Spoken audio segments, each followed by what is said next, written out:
Creative ডেস্টিনির একটি ছোট্ট মুহূর্তে আপনাদের স্বাগত। আমরা এসে গেছি এখন গঙ্গার ঘাটে। আজ আমরা চলে এসেছি বজবজ রাসের মেলায়। সঙ্গে ছবি তোলারও পরিকল্পনা আছে। এখন আমাদের পিছনে এখানে ড্রাগন যাচ্ছে। এই তো, রথ দেখা আর কলা বেচা একই সাথে। ছবি তুলতে তুলতেই হয়ে গেল সন্ধে, আর আমরা ঢুকে পড়লাম মেলায়।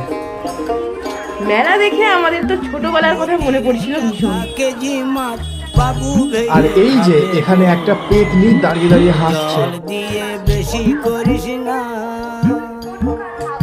8টা বাজে দেরি করিস না। তারপর আমরা সোজা চলে গেলাম মন্দিরের ভিতর। আর এই যে এইগুলোই হলো রাসমেলার প্রধান আকর্ষণ।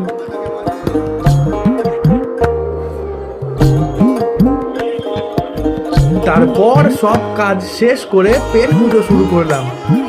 আর তারপর ঠান্ডায় কাঁপতে কাঁপতে ফিরে এলাম বাড়ি। আজকের মতো এতটুকুই, দেখা হবে পরবর্তী কোনো মুহূর্তে। বিদায়।